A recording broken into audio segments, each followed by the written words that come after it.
স্বামী মৰিলে এজনী নাৰী মাথো বিধৱা নহয়, তেওঁ হৈ পৰে সন্দেহৰ পাত্ৰ। যদি ঘৰত গিৰিয়েকৰ ভায়েক অৰ্থাৎ দেওৰ থাকে, তেন্তে সমাজৰ চকু সৰ্বদা সেইফালেই থাকে। কাহিনীটো আমি আৰম্ভ কৰোঁ অসমৰ এখন সৰু গাঁও, য'ত এঘৰ সুখী পৰিয়াল আছিল আৰু সৰল জীৱন যাপন কৰিছিল। মালতী এজনী বহুত নম্ৰ সুশিক্ষিত বোৱাৰী। তেওঁৰ স্বামীৰ নাম আছিল ৰঞ্জিত আৰু ঘৰত থাকে ৰঞ্জিতৰ সৰু ভায়েক দেৱজিত। দেৱজিতে ককায়েকক পিতৃৰ দৰে মানিছিল। ৰঞ্জিত আৰু মালতীৰ সংসাৰ শান্তিতে চলি আছিল। কিন্তু এদিন হঠাৎ ৰঞ্জিতৰ দুৰ্ঘটনা হয় আৰু সেই দুৰ্ঘটনাত ৰঞ্জিত গুৰুতৰভাৱে আঘাতপ্ৰাপ্ত হয়। পৰিয়ালৰ লোকে ৰঞ্জিতক ততাতৈয়াকৈ হস্পিটেললৈ নিয়ে। ৰঞ্জিতৰ অৱস্থা সংকটজনক দেখি মালতী আৰু মাক বাপেকৰ চকুলো দেখা পোৱা গৈছিল। জীৱনৰ লগত বহু সময় যুঁজ কৰি ৰঞ্জিতে এটা সময়ত শেষ নিশ্বাস ত্যাগ কৰিছিল। আৰু সেই দিনাৰ পৰাই মালতী বোৱাৰী হৈ নাথাকি বিধৱা বোৱাৰী চিন পালে। কিন্তু সেই দুখ তাতেই সীমিত নাথাকিল। এটা ঘৰতে থাকি মালতী একেবাৰে নিঃসংগ হৈ পৰিছিল। কথা কম, হাঁহি বন্ধ আৰু প্ৰতিটো সময় ৰঞ্জিতৰ কথা ভাবিয়েই দুখ লগাই আছিল। লাহে লাহে গাঁৱৰ মানুহে এনেধৰণৰ কথা পাতিবলৈ আৰম্ভ কৰিলে যে একেটা ঘৰতে দুয়ো থাকে। মহিলাগৰাকী বিধৱা যদিও যুৱতী অৱস্থাতে আছে আৰু ভায়েকো যুৱক, দুয়োৰে মাজত নিশ্চয় কিবা এটা আছে। এই কথাবোৰ লাহে লাহে মালতী আৰু দেৱজিতৰ কাণত পৰিলে। এইসমূহ ইমানেই বাঢ়ি বাঢ়ি গৈ থাকিলে যে এদিন ৰাতি মালতীয়ে শহুৰেকৰ ঘৰখন এৰি নিজ ঘৰলৈ যাবলৈ মনস্থ কৰিলে। কাকো কিন্তু একো মালতীয়ে খবৰ দিয়া নাছিলে বা কোৱা নাছিলে, কাৰণ জানে যে ঘৰৰ পৰিয়ালে এই কথাষাৰ কেতিয়াও মানি ল'ব নোৱাৰে। কাৰণ মালতীক শহুৰ শাহুৰ আৰু দেৱজিত মানে দেওৰে যথেষ্টখিনি মৰম আৰু সন্মান দিছিল। ৰঞ্জিত ঢুকোৱাৰ পিছতো মালতীয়ে যথেষ্টখিনি পৰিয়ালৰ ফালৰ পৰা ছাপৰ্ট পাইছিলে।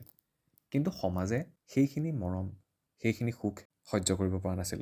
সেইকাৰণে বহু কথা সমাজে তেওঁলোকৰ ওপৰত পাতিবলৈ আৰম্ভ কৰিছিলে আৰু সেইখিনি শুনি শুনি মালতী অতিষ্ঠ হৈ গৈছিলে আৰু এটা ৰাতি এই নিজৰ ঘৰখন তেওঁ ত্যাগ কৰিবলৈ মনস্থ কৰিলে। কিন্তু শেষ মুহূৰ্তত দেৱজিতে গম পালে যে মালতী আৰু এইখন ঘৰত নাথাকে, ঘৰখনৰ পৰা যাবলৈ ল'লে। দেৱজিতে কিন্তু পিছফালৰ পৰা চিঞৰিলে, বৌ, আপুনি কিয় যাব খোজে? মালতীয়ে ক'লে, কাৰণ মই যদি ইয়াত থাকোঁ সমাজে কিন্তু আপোনাক দুখ দিব। মই হৈছোঁ বিধৱা, কিন্তু আপোনাৰ জীৱন নষ্ট হ'ব নিদিওঁ। আপুনি এতিয়াও নিজৰ জীৱনটো জীয়াবলৈ বাকী আছে। সেই ৰাতি দেৱজিতে মালতীক বহু সময় বুজালে আৰু মালতীয়ে ঘৰ এৰি যোৱা সিদ্ধান্তটো বাদ দিবলৈ বাধ্য হ'ল।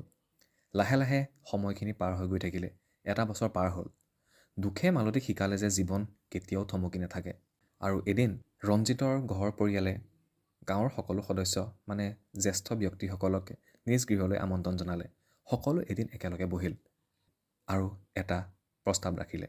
তাত কোনো জোৰ জবস্তি নাই, কোনো চাপ নাই, অকল মালতীৰ মতামতেই সৰ্বপ্ৰথম। আৰু সুধিলে, বৌ, মই আপোনাক জীৱন সংগী হিচাপে বিচাৰোঁ। আপুনি যদি হাঁ কয় তেনেহ'লে এই সিদ্ধান্তত আমি যথেষ্ট সন্মান জনাম, আৰু যদি আপুনি নালাগে বুলি কয় মই সদায় আপোনাৰ ভায়েক হৈয়ে থাকিম। কথাষাৰ শুনি মালতী অলপ সময়ৰ কাৰণে স্তব্ধ হৈ গৈছিল। চকুৰ পৰা অহৰহ চকুপানী পৰিবলৈ ধৰিছিল আৰু মালতীয়ে ধীৰ গতিৰে এটাই কথা ক'লে যে মই সন্মান, নিৰাপত্তা আৰু সহানুভূতি বিচাৰোঁ। যদি এই সংসাৰত মই মাথো বোৱাৰী নহয় মানুহ হিচাপে থাকিব পাৰোঁ, তেন্তে মই এই সিদ্ধান্ত ল'ব পাৰোঁ। আৰু মালতীৰ এই সিদ্ধান্তত দেৱজিতৰ ঘৰৰ সকলো পৰিয়াল নথৈ আনন্দিত হ'ল আৰু গাঁৱৰ জ্যেষ্ঠ গুণী জ্ঞানী ব্যক্তিসকলেও দেৱজিত আৰু শহুৰ শাহুৰেকৰ এই সিদ্ধান্তক যথেষ্ট প্ৰশংসা কৰিলে। আৰু বিয়াৰ দিনা দেৱজিতে মালতীৰ শিৰত পুনৰ এবাৰ সেন্দুৰ দিলে আৰু ক'লে, এই বিবাহ মোৰ অধিকাৰ নহয়, এয়া হৈছে মোৰ দায়িত্ব। আৰু সমূহ গাঁওবাসীয়ে দেখি ৰ'ল যে এজনী বিধৱা বোৱাৰী পুনৰ সন্মানৰ সৈতে জীৱন আৰম্ভ কৰিছে। এই ভিডিঅ'টোৰ পৰা এটাই বুজিলোঁ যে বিধৱা হোৱাটো জীৱনৰ শেষ নহয়। যদি শহুৰ শাহুৰ পৰিয়াল ভাল হয় তেনেহ'লে পুনৰ এক সুযোগ দি নতুন এটা জীৱন আৰম্ভ কৰিব পাৰে। যদি সিদ্ধান্ত নাৰীগৰাকীৰ নিজৰ হয় তেন্তে নতুন আৰম্ভণি কোনো অপৰাধ নহয়। আপোনাৰ মতে বিধৱা মহিলাক পুনৰ বিবাহৰ অধিকাৰ সমাজে মানি ল'ব লাগেনে? কমেণ্টত আপোনাৰ মন্তব্য জনাবলৈ নাপাহৰিব। আৰু এনেধৰণৰ আৰু কণ্টেণ্ট পাই থাকিবলৈ আমাৰ চেনেলটো ছাবস্ক্ৰাইব কৰিব আৰু ভিডিঅ'টো ভাল লাগিলে লাইক কৰি শ্বেয়াৰ কৰিবলৈ নাপাহৰিব। ধন্যবাদ।